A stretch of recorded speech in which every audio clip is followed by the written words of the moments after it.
answer this. So let me ask you a question. What if I told you that somewhere in your campus, probably sitting in a rack in some back room, is a single Ethernet handoff that's got potential to transform how your entire organization interacts with emergency services? And right now, you're probably using it like a phone line. Yeah, we need to talk about that. And that's what's coming up next on TiPS Today in Public Safety. Welcome to TiPS Today in Public Safety, your go-to podcast for today's breaking stories and public safety news. Here's your host, Fletch, with today's tips. Welcome to TiPS Today in Public Safety. This is Fletch. I'm a NENA certified ENP, and every Monday, Wednesday, and Friday, I bring you the latest, most informative, and sometimes controversial takes on emergency communications. Today, we're continuing our series on the fictitious Ivy League University, and we're zooming in on something that most people walk right past: the NG911 Ethernet connection sitting in the Demarc. Now, if you're like some campuses, you know that it's there. You know the state delivered it, and you probably think, well, great, that's our connection to 911. And technically, you're right. But practically, you're probably missing about 90% of what that connection can actually do. It's not just a phone line anymore. Let's start here. You see, that Demarc connection is tied to the Emergency Services IP network, or EZNet. That's not legacy 911. That's just not voice routing. It's an IP-based, standards-driven, multimedia-capable network. And yet, most deployments treat it like just another voice trunk. Maybe one that'll handle text to 911. And that's about it. But here's the shift. You didn't get a dial tone, you got a data pipeline. And we're barely using it.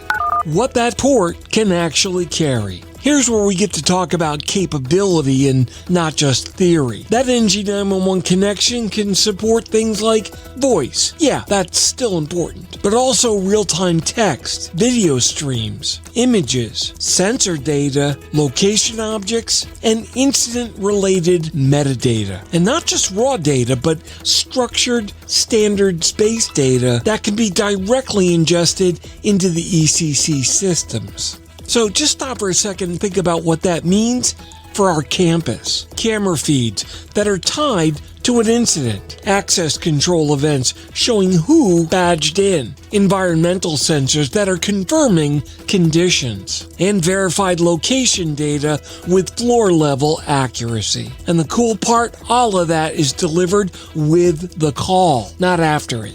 The architecture gap. So if this capability is actually there, why isn't everyone doing this? Well, what it comes down to is that there's a missing layer. And this is where things start to get real. Most campuses have things like UCaaS platforms, IoT devices, security systems, and mobile apps. But what they don't have is a normalization and orchestration layer. Something that can validate data, correlate the inputs, package all that information, and then deliver it in NG911 compliant formats. And without that layer, you've got data everywhere, but nothing can be trusted enough to send to 911.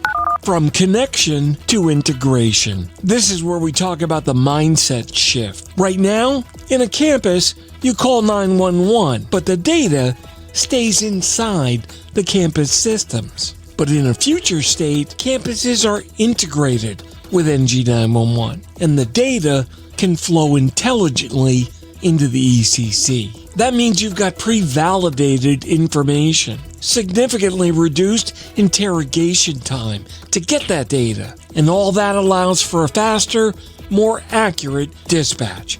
And here's the kicker. The PSAP doesn't need more calls. What it needs is better data. And this is how you deliver it.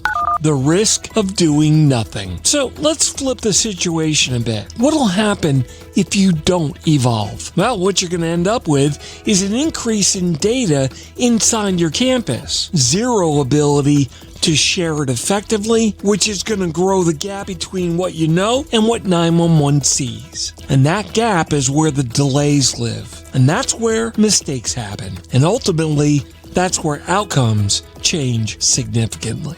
reality check. You may already have the connection. You probably already have most of the data. But what you don't have is the architecture to bring them together. And that's just an environment waiting to fail.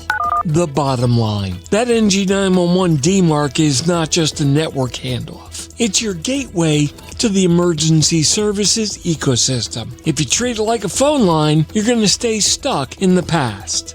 Treat it like the data exchange that it is, and you'll be able to start changing outcomes for the better. And that's where you need a plan. That wraps up today's episode of TiPS Today in Public Safety. Stay with us on this 7-part series as we look at how a next-gen 911 deployment in a large Ivy League campus can improve outcomes and save lives. Thanks so much for listening. For more updates and insights, remember to follow me on social media at Fletch911. And you can visit 911tips.com where you'll find a complete archive of my previous episodes. My blogs are available online at Fletch.tv, and as always, my professional website is at Fletch911.com. Stay safe, thanks so much for listening, and if you're in public safety, thanks for what you do every single day. We'll see you next time. Take care. You've been listening to TiPS Today in Public Safety, your go-to podcast for today's breaking stories and public safety news. Hosted by Fletch and available every Monday, Wednesday, and Friday. Catch past episodes on 911tips.com. Be sure to like and subscribe, and remember to join us each week for the latest on NG911.